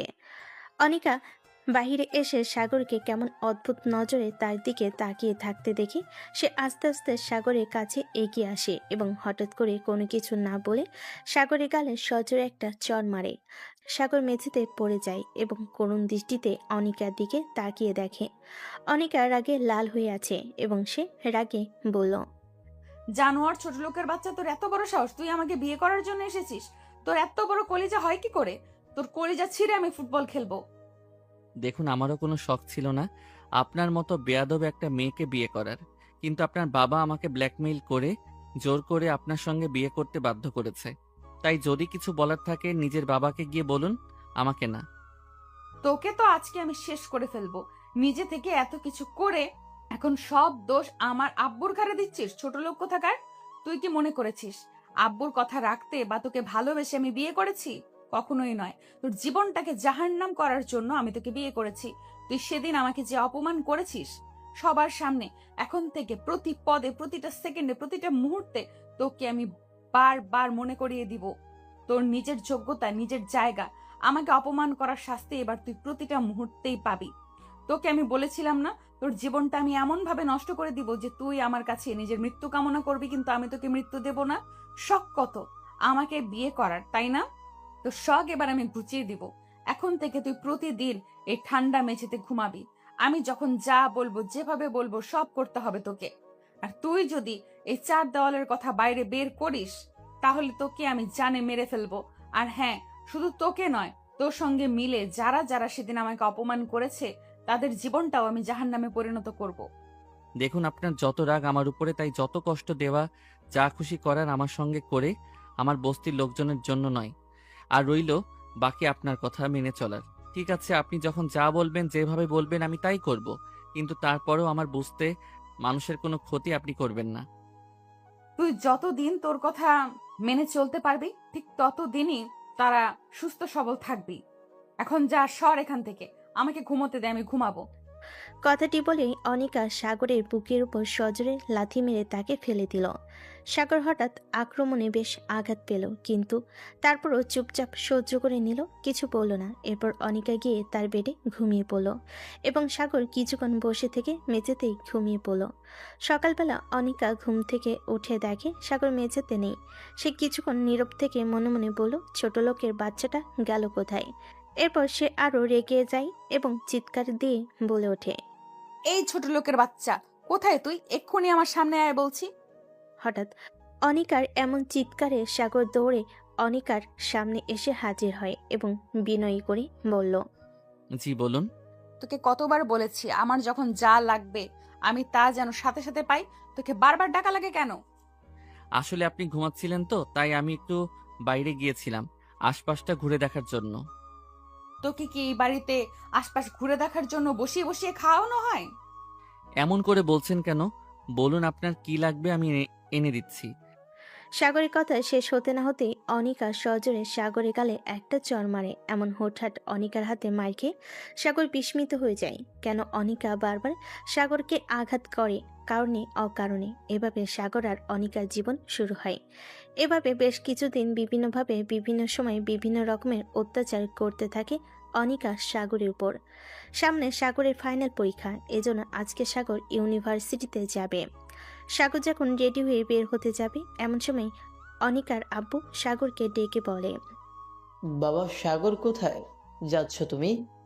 আসলে আঙ্কেল, সামনে আমার পরীক্ষা, এজন্য আজকে আমাকে একটু ইউনিভার্সিটিতে যেতে হবে। ও, তুমি পড়াশোনা করো? কই, আগে তো কখনো বলো নাই। আগে তো আপনি কখনো প্রশ্ন করেন নাই এই বিষয়ে, এজন্য এই বিষয়ে আগে আপনাকে বলা হয় নাই। ও আচ্ছা, তা কোন ইউনিভার্সিটিতে পড়ো তুমি? ঢাকা ইউনিভার্সিটিতে স্যার। অসাধারণ। অনিকাও তো এই একই ইউনিভার্সিটিতে পড়ে। আচ্ছা, কোন ডিপার্টমেন্টে আছো তুমি? পদার্থবিজ্ঞান। মাই গড, আমি যত তোমার বিষয়ে জানছি তত মুগ্ধ হয়ে পড়ছে। কিপ ইট আপ মাই সান। আচ্ছা শোনো, তুমি একা কেন যাচ্ছ? অনিকাও তো এখন ইউনিভার্সিটিতে যাবে, তাহলে তোমরা দুজন একসঙ্গে যাচ্ছ না কেন? আচ্ছা তুমি দাঁড়াও, আমি অনিকাকে বলছি তোমাকে সাথে করে নিয়ে যাওয়ার জন্য। অনিকা মামনি, কোথায় তুমি? না থাক আঙ্কেল, কি দরকার ওনাকে শুধু শুধু বিরক্ত করার। আমি একাই চলে যেতে পারবো, আমার কোনো সমস্যা হবে না। তোমার কোনো সমস্যা না হলেও আমার সমস্যা হবে তুমি যদি এভাবে একা একা ইউনিভার্সিটিতে যাও। আব্বু ডাকছো আমাকে? হ্যাঁ মামনি, বলছি তুমি এখন ইউনিভার্সিটিতে যাবে না? জি আব্বু, এই জন্যই তো রেডি হচ্ছিলাম। তুমি যাওয়ার সময় সাগরকে সাথে নিয়ে যাবে। আর হ্যাঁ, রোজ রোজ তুমি একা ইউনিভার্সিটিতে যাও কেন? আর আগে কেন বলনি যে সাগর তোমার সঙ্গে তোমার ইউনিভার্সিটিতে পড়ে? এখন থেকে যেন আমি দেখি তুমি আর সাগর একসঙ্গে প্রতিদিন ইউনিভার্সিটিতে যাচ্ছ। কিন্তু আব্বু, আর কোনো কিন্তু নয়। কথাটি বলে অনিকার আপু চলে যায়। অনিকার আপু চলে যেতেই অনিকার রাগী ফুঁসতে ফুঁসতে আবর গিয়ে সাগরী গালে সজোরে একটা চড় মারে। সাগর কিছুক্ষণ গালে হাত দিয়ে দাঁড়িয়ে থাকে, আর অনিকার আগে কটমট করতে করতে বলে, ছোট লোকের বাচ্চা, তোর এত বড় সাহস, তুই আজকে আমার আব্বুর কাছে আমার নামে নালিশ করেছিস? বিশ্বাস করুন, আমি ওনাকে কিছু বলিনি। বিশ্বাস? তাও আবার তোদের মতো ছোট লোককে? রাগে অনিকা কিছু টাকা সাগরের মুখের উপর ছুঁড়ে দিয়ে চলে যায় এবং তাকে একা একা ইউনিভার্সিটিতে চলে যেতে বলে। আর এই কথা যদি অনিকার আপুর কান পর্যন্ত যায়, তাহলে সাগর একদিন কি অনিকার একদিন বলে অনিকা চলে যায়। এদিকে সাগর কিছুক্ষণ অনিকার যাওয়ার দিকে তাকিয়ে রইল এবং নিজেও চলে গেল। সাগর রিক্সা নিয়ে ইউনিভার্সিটিতে চলে আসে এবং গেট দিয়ে প্রবেশ করতে না করতেই হঠাৎ করে কেউ একজন এসে সাগরকে জাপটে ধরে। এতে সাগর হতভম্ব হলেও পরে বুঝতে পারে কে সে। আশা। সাগর, এতদিন কোথায় ছিলে তুই? সে যে তোকে গাড়ি করে গেল, আর তো কখনো বস্তিতে ফিরে এলি না। তুই জানিস আমি তোর জন্য কত অপেক্ষা করেছি, এখনো কত অপেক্ষা করি। তুই আগে ইউনিভার্সিটিতে আসতে পারতি না জন্য আমিও আসতাম না।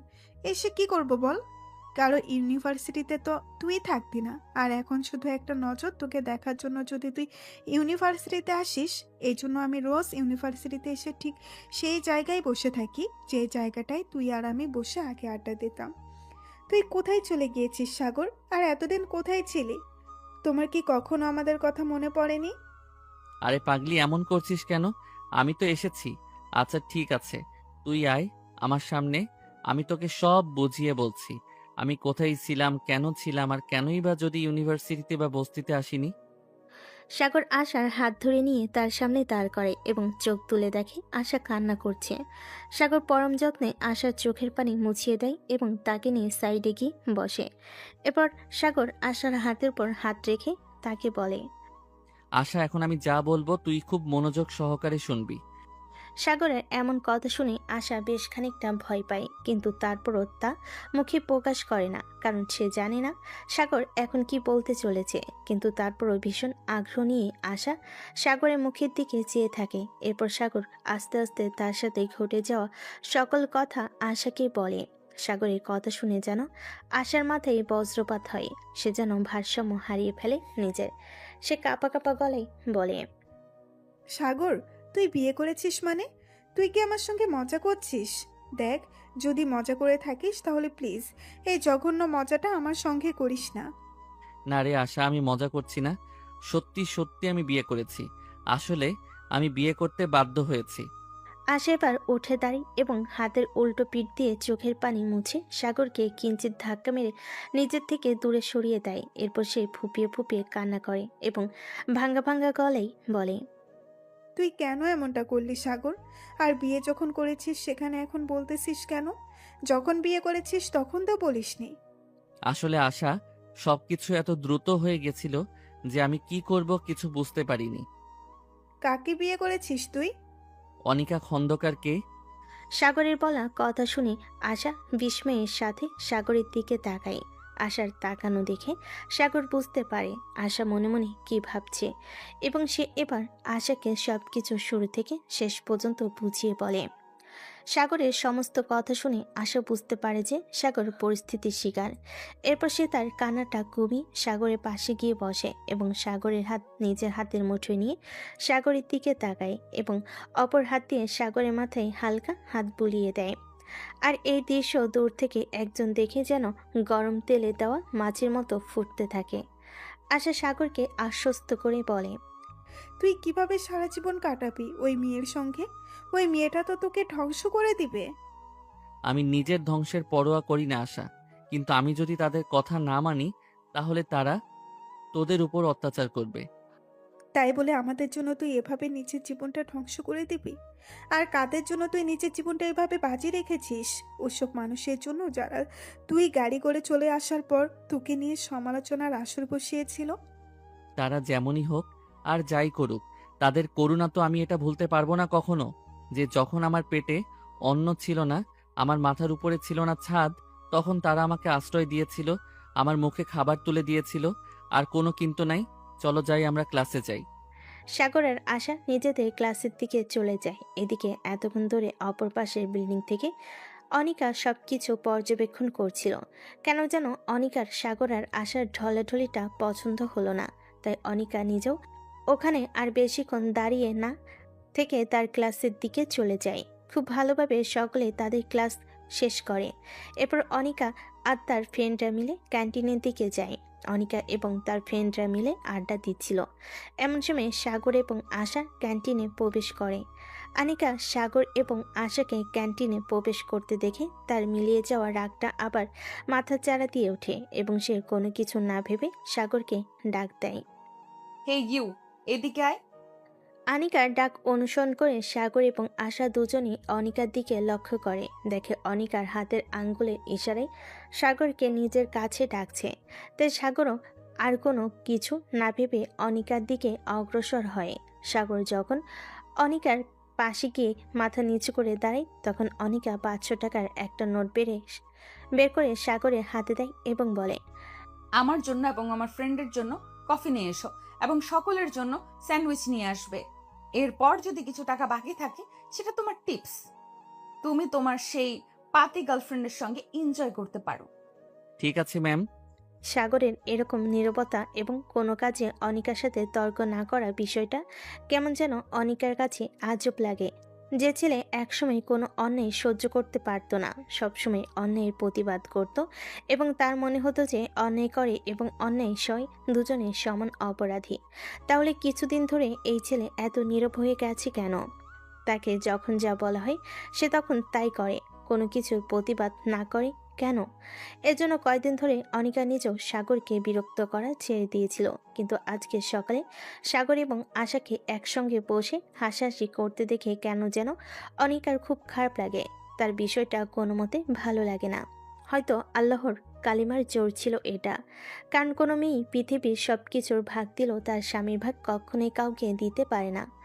অনিকা মনে মনে এসব ভাবছিল। হুট করে অনিকার বন্ধু রাহুলের ডাকে অনিকার সম্মতি ফিরে এবং সে মনে মনে বলে, কি হচ্ছেটা কি আনিকা? এসব কি ভাবছিস তুই? কবে থেকে ওই ছোট লোক তাকে নিজের স্বামী বলে মানতে শুরু করলি? আর ওই ছোট লোকটা কার সাথে কি করলো না করলো তাতে তোর কবে থেকে মাথা ব্যথা শুরু হলো? এ অনিকা, কি সব ভাবছিস তুই? না তেমন কিছু না। কিছু বলবি কি তুই? তুই কি ঠিক আছিস অনিকা? ঠিক আছে। কেন বলতো? না মানে তুই তো কখনোই সব ছোট লোকের সঙ্গে গায়ে পড়ে কথা বলতি না, তাহলে এখন হঠাৎ তোর কি হলো? তুই এমন করছিস কেন? কিছু কিছু ছোট লোকদের তাদের নিজের জায়গা দেখানোর জন্য হলেও তাদের সঙ্গে কথা বলতে হয়।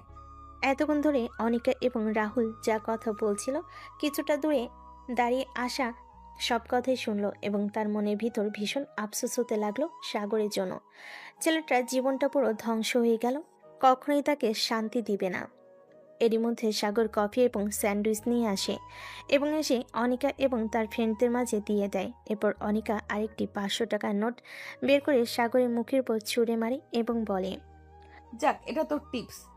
অনিকা যেই না সাগরে আরো কিছু বলতে যাবে অমনি আশা দৌড়ে এসে সাগরের হাত ধরে টান দিয়ে নিয়ে চলে যায়। এটা দেখে অনিকারও রেগে যায় এবং মনে মনে বলে, ছোট লোকের বাচ্চা, তুই খালি বাড়ি চল, আজ তোর একদিন কি আমার একদিন। এভাবে আরো কয়েক মাস কেটে যায় এবং অনিকা বিভিন্নভাবে সাগরকে বিভিন্ন রকম অপমান করে। কলেজের সবার সামনে সাগরের গায়ে হাত তুলে তাকে দিয়ে তার জুতো পরিষ্কার করিয়ে নেয়। তার বন্ধুদের সামনে সাগরকে সবসময় হেনস্থা করে। বিষয়টা অনিকা এবং তার বন্ধুবান্ধব সকলে অনেক উপভোগ করে। সাগর এগুলো চুপচাপ সহ্য করলেও আশা মাঝে মাঝে অধৈর্য হয়ে জবাব দেয়। কিন্তু যেদিন আশার জবাব দেয় সেদিন সাগরের জীবনে ঘনিয়ে আসে আরেক কালো দিন। কারণ বাড়িতে যাওয়ার পর অনেকে আরও নিকৃষ্টভাবে সাগরের উপর অত্যাচার করে, তাকে পড়ার সুযোগ দেয় না, তাকে দিয়ে সবসময় এটা ওটা করাতে থাকে। অনিকা সাগরকে দেখিয়ে দেখিয়ে রাত্রের রুমে বসে বিয়ার খায় এবং সাগরকে জোর করে, সাগর না খেতে চাইলে জোর করে সাগরের মুখে ঢেলে দেয় এবং তার গায়ে হাত তুলে সে যখন বিয়ার খায় তখন সাগরকে বলে স্ন্যাক্স নিয়ে এসে দিতে। সাগর কিছু বললে সাগরকে চড় মারে। এত কিছুর পরও কোনোভাবেই সে সাগরকে দমিয়ে রাখতে পারেনি। সাগরের ফাইনাল পরীক্ষা হয়ে যায় এবং সাগর খুব ভালোভাবে তার পরীক্ষা শেষ করে। হয়তো আগের তুলনায় একটু খারাপ হয়েছে, কিন্তু তারপরও তার ফলাফল যখন প্রকাশ পায় তখন দেখা যায় সাগর সর্বোচ্চ নাম্বার পেয়ে পাশ করেছে। এরপর সাগর অনেক চেষ্টা করে বিসিএস পড়ার শুরু করেছিল অনেক আগে থেকেই, কিন্তু তারপর আর পড়া হয়নি। কিন্তু এখন থেকে সাগর প্রতিনিয়ত একটু একটু করে পরীক্ষার প্রিপারেশন নেয়। কিছুদিন পড়াশোনায় প্রচণ্ড ব্যস্ত থাকায় সাগর অনিকার সামনে আসতে পারেনি। অনিকা ডাকলো কোনো না কোনো বাহানায় সে তার চোখের আড়ালে থেকেছে। এদিকে দিন দিন যেন সাগর অনিকার অভ্যাসে পরিণত হয়েছে। তাই সাগরের এই দূরত্ব কেন জানি অনিকার মনে আরো বেশি দাগ কেটে যায়। সে বিভিন্ন বাহানে সাগরকে ডাকে, কিন্তু সাগর তার সামনে আসে না। সে সাগরের খোঁজ করলেও কেন জানি সাগরের দেখাও মিলে না। কেন যেন এখন সাগরকে না দেখে অনিকার বেশ খারাপ লাগে। সে মনে মনে ভাবে, ছেলেটার হয়েছেটা কি, এখন কেন আমার সামনে আসে না? আর তাছাড়া ও আসলেই কি, না আসলেই কি, আমার এত খারাপ লাগে কেন? বারবার ওকে দেখতে মন চায় কেন? বারবার ওর সঙ্গে কথা বলতে মন চায় কেন? অনিকা বারবার তার মনকে প্রশ্ন করে, কিন্তু কোনো উত্তর সে পায় না। এভাবে সাগর তার পরীক্ষা শেষ করে বাড়ি ফিরছিল। এমন সময় দেখে রাস্তার পাশে কয়েকজন লোক একজন ছেলেকে ধরে মারছে। বিষয়টি দেখে সাগর দ্রুত সেই লোকজনের কাছে যায় এবং লোকজনকে সরিয়ে ছেলেটাকে ওই লোকেদের হাত থেকে বাঁচে। ছেলেটাকে যখন ওই লোকজনের হাত থেকে বাঁচে তখন ছেলেটাকে উঠিয়ে দাঁড় করালে সাগর বিস্ময় অবাক হয়ে যায়, কারণ ছেলেটি আর কেউ নয়, অনিক। ভাইজান আপনি? হ্যাঁ কিন্তু ওরা আপনাকে এভাবে মারছিল কেন? হ্যাঁ ভাই সাগর, আমি শেষ হয়ে গিয়েছি। বাবার অর্থ আভিজাত্যের অহংকারে আমি অন্ধ হয়ে গিয়েছিলাম। ইউনিভার্সিটি শেষ করার পর যখন বাবার ব্যবসা জয়েন করি, তখন ব্যবসায়িক খাতিরে আমার কিছু বড়লোক বাবার বখাটে ছেলেদের সঙ্গে বন্ধুত্ব হয়। আভিজাত্য আমার চোখ এমন ভাবে বন্ধ করে দিয়েছিল যে তারা যা করতো আমিও সেটাই করার চেষ্টা করতাম। এটাকে আমি ক্লাস মনে করতাম। ভাবতাম সকল ব্যবসায়ীরা যেটা করে সেটা করলে পারে তাদের সঙ্গে আমার একটা ক্লাস মেইনটেইন হবে। আর এটাই আমার জীবনের কাল হয়েছিল। আস্তে আস্তে আমি মধ্যপ্রাণ থেকে শুরু করে নারীবাজির সাথে ক্যাসিনোতে জুয়াতে যুক্ত হই। ক্যাসিনো খেলে আমি প্রচুর টাকা হেরে যাই। এরপর বাবার অ্যাকাউন্টে গরমিল করে সেখান থেকে কয়েক কোটি টাকা আমি সেখানে হেরে যাই। এরপর যখন কিছু ধার দেওয়া হয় তারা আমাকে চাপ দিতে থাকে টাকার জন্য। তখন আমি ঢাকার পাতি মাস্তান বিল্লুর কাছে সুদের উপর থেকে টাকা ধার নিয়ে সেই টাকা শোধ করি। এরপর কয়েক মাস সুদ টানতে টানতে যখন আমি কাঙাল, তখন বিল্লু টাকার জন্য প্রেশার দিতে থাকে। যখন আমি টাকা দিতে পারি না তখন সে লোকজন পাঠিয়ে আমাকে মারে। আপনি জানেন না সুদ ভয়ঙ্কর খারাপ একটা জিনিস? তাহলে কেন তার সঙ্গে আপনি নিজেকে জড়ালেন? কেন আপনি জোয়ার মতো জঘন্য কাজে নিজেকে লিপ্ত করলেন? তখন আমি অহংকারে এতটাই অন্ধ ছিলাম যে কি করব কিছু বুঝতে পারছিলাম না। এখন আমি কি করব ভাই? এখন যে মরা ছাড়া আমার কোনো গতি নাই। মরা এত সহজ না ভাইজান। আপনি মরলে আপনার বাবা মা ভাই বোনের কি হবে চিন্তা করে দেখেছেন একবারও? তাহলে এখন আমি কি করব? কত টাকা পাবে বিল্লু আপনার থেকে? 5 কোটি টাকা পাবে। ঠিক আছে, আমি আঙ্কেলের সাথে কথা বলবো, কিন্তু তার আগে আপনাকে আমাকে কথা দিতে হবে আপনি আর জীবনে কখনো কোনোদিন আর এসব ভুলভাল পথে পা বাড়াবেন না। বাবা তো আমাকে মেরে ফেলবে। সাগর জানতে পারলে? চিন্তা করবেন না, আমি আছি তো, কিচ্ছু হবে না। এরপর সাগর অনিকের আব্বুর অফিসে গিয়ে অনিকার আব্বুর সঙ্গে অনিকের বিষয়টা নিয়ে কথা বলে। প্রথমে অনিকের আব্বু ভীষণ রেগে যায়। সাগর অনেক কষ্টে তাকে শান্ত করে এবং বুঝিয়ে বলে অনিক তার নিজের ভুল বুঝতে পেরেছে এবং সে আর জীবনেও এই ভুল পথে পা বাড়াবে না। এখন যদি তিনি তার সন্তানকে সাহায্য না করে, এরপরে তার সন্তান যদি কোনোভাবে নিজের কোনো ক্ষতি করে ফেলে, তাহলে সে সম্পদে তিনি কি করবেন, যে সম্পদ তার সন্তানকে বাঁচাতে পারে না? এভাবে বোঝানোর পর অনিকার আব্বু বুঝতে পারে এবং তিনি রাজি হন অনিককে সাহায্য করার জন্য এবং সাথে সাথে সাগর অনিককে ডেকে পাঠায়। ভেতরে আসবো আব্বু? হ্যাঁ, ভেতরে আসো। সরি আব্বু, আমাকে ক্ষমা করে দাও। আমি আর কখনো এমনটা করব না। ঠিক আছে, আমি তোমাকে ক্ষমা করে দিয়েছি, তবে মনে রেখো এটাই শেষবার। আর কখনো যেন আমি তোমাকে এরকম ভুলভাল পথে না দেখে। ধন্যবাদ আব্বু। ধন্যবাদ আমাকে নয়, ধন্যবাদ সাগরকে দাও। ও যদি আমাকে না বোঝাতেও চোখে আঙ্গুল দিয়ে, তাহলে তুমি কখনোই এই কুলুকধাঁধা থেকে বের হতে পারতে না। ধন্যবাদ ভাই সাগর তোমাকে। আর দয়া করে আমাকে ক্ষমা করে দিও। আমি তোমার সাথে অনেক অন্যায় করেছি। আপনি আমার সাথে কোনো অন্যায় করেননি ভাইজান, তাই সরি বলবেন না। না ভাই সাগর, তুমি জানো না, যখন অনিকা তোমাকে বিয়ে করতে অস্বীকার করে তখন আমি তাকে ভুলভাল বুদ্ধি দেই যেন সে তার প্রতিশোধ নেওয়ার জন্য তোমাকে বিয়ে করে এবং প্রতিদিন প্রতিনিয়ত তোমাকে সবার সামনে সব রকম ভাবে অপমান অপদস্থ করে। এতে সে তার প্রতিশোধ নিতে পারবে। আমার বোনটা অনেক সহজ সরল, বুঝলে?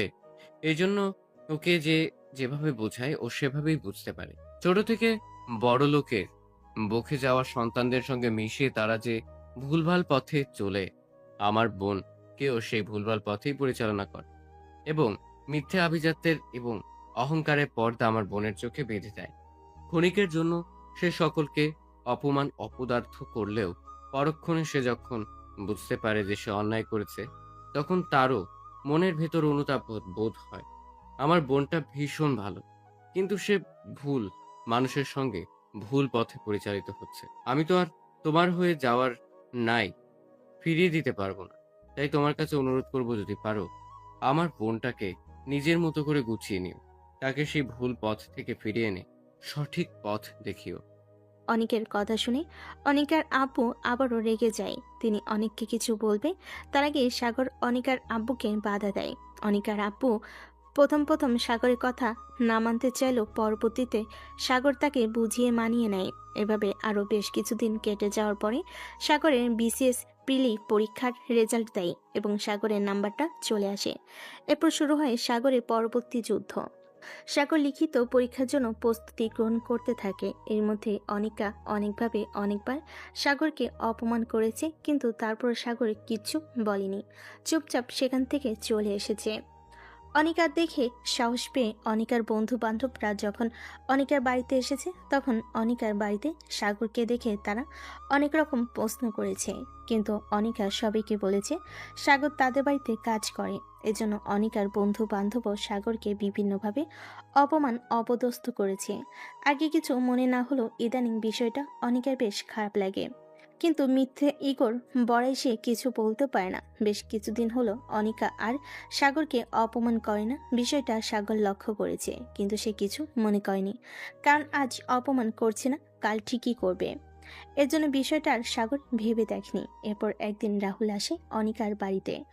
দোস্ত, আগামীকাল আমার জন্মদিন, তাই আমার পাপা অনেক বড় করে জন্মদিনের একটা পার্টি থ্রো করেছে। সেখানে দেশের টপ ক্লাস মানুষরা থাকবে। আমি চাই তুই অবশ্যই সেখানে আয়, কারণ তুই আমার অনেক কাছের একজন মানুষ। আর আমার এই স্পেশাল একটা দিনে আমার স্পেশাল মানুষ তুই সেখানে থাকবি না, সেটা হতেই পারে না। আমাকে কথা দে তুই আসবি। অবশ্যই আমি যাব, চিন্তা করিস না। পরের দিন অনিকা যখন পার্টিতে যাওয়ার জন্য বের হয়, তখন অনিকার আব্বু অনিকাকে থামিয়ে বলে, কোথায় যাচ্ছ অনিকা তুমি? আব্বু, আজকে রাহুলের জন্মদিন, আমি সেখানে যাচ্ছি। কোন রাহুল? সেই মির্জার স্মাগলার ছেলে? আব্বু, তুমি শুধু শুধু আমার বন্ধুকে অপমান করছো, সে মোটেও এমন নয়। তারা যে কেমন তাদেরকে আমাকে চিনিও না, তারাই তো তোমার মাথাটা পুরোপুরি খেয়েছে। উফ আব্বু। শোনো, যেখানেই যাবে সাগরকে সাথে নিয়ে যাবে, কারণ তোমার বন্ধুদের পার্টি মানেই তো মদ্যপান করা আর ড্রাগস নেওয়া এবং নাচানাচি করা। ওকে কেন নিয়ে যেতে হবে আমার বন্ধুদের পার্টিতে? আমি যা বলছি তাই করো, না হলে তোমারও চাওয়া হবে না। এরপর অনিকা আর কোনো উপায় না পেয়ে সাগরকে নিয়ে পার্টির উদ্দেশ্যে রওনা হয়। অনিকা যখন পার্টিতে প্রবেশ করে তখন পুরো পার্টিতে হৈ হৈ পড়ে যায় তাদের বন্ধুদের, কিন্তু পরবর্তীতে তাদের মুখ ঘন কালো মেঘে ঢেকে যায় যখন সাগরকে দেখে। সাগর প্রথমে আসতে চায়নি, কিন্তু অনিকার আব্বুর জোড়াজড়িতে এসে আসতে বাধ্য হয়েছে। প্রথম প্রথম তারা সাগরকে কিছু বলতে চাইল, পরবর্তীতে অনিকা নিষেধ করলে তারা আর কিছু বলে না। এরপর সাগর পার্টির এক সাইডে গিয়ে দাঁড়িয়ে থাকে। অনিকা পার্টিতে আসার পর থেকে তার বন্ধুদের সাথে ডান্স করে নাচানাচিতে ব্যস্ত। পরবর্তীতে তার বন্ধু বান্ধব তাকে ড্রিঙ্কস করার জন্য বলে সে তাদেরকে মানা করে দেয়, কিন্তু আজকে পার্টিতে সব থেকে সুন্দর এবং গর্জিয়াস লাগছে অনিকাকে। রাহুলের তো অনেক আগে থেকেই অনিকার উপর কুদৃষ্টি ছিল, আজকে দেখে সে যেন চোখ দিয়ে অনিকাকে গিলে খাচ্ছে। বিষয়টা অনিকা বুঝতে পারে না, কিন্তু সাগর যখন লক্ষ্য করে তখন তার নজর আটকায়। কথায় আছে না, একজন ছেলে আরেকজন ছেলে দৃষ্টি পড়তে পারে। সাগরে কেন যেন ভীষণ রাগ হয়, কিন্তু তারপরও সে পাবলিক প্লেসের জন্য নিজেকে সংযত করে। সাগর যখন এক সাইডে দাঁড়িয়েছিল তখন একটা মেয়ে হুট করে এসে সাগরের দিকে হাত বাড়িয়ে দেয় ডান্স করার জন্য। মেয়েটি সাগরের দিকে হাত বাড়িয়ে দিয়ে বলে, এই handsome. No, it's okay, you carry on. Dance floor থেকে অনিকা লক্ষ্য করে দেখে সাগর একটি মেয়ের সঙ্গে কথা বলছে। এটা দেখে অনিকার ভীষণ রাগ হয় এবং সে রাগে বশবর্তী হয়ে কি করছে না করছে সে নিজেও জানে না। এজন্য সে যে রাহুলের এগিয়ে দেওয়ার ড্রিঙ্কসের বোতলটা নিয়ে খেতে শুরু করে। এদিকে তার কোনো হুঁশ নেই। অনিকা এক নিঃশ্বাসে পুরো বোতল খালি করে দেয়, আর এদিকে রাহুল অনিকার ড্রিঙ্কসের মধ্যে যে নেশার ওষুধ মিশিয়ে দিয়েছে সেটা থেকে অনিকা অজানা। অনিকা পুরো বোতল খালি করার পরে হঠাৎ করেই কেন যেন তার বারবার মাথাটা ঘুরে উঠছে।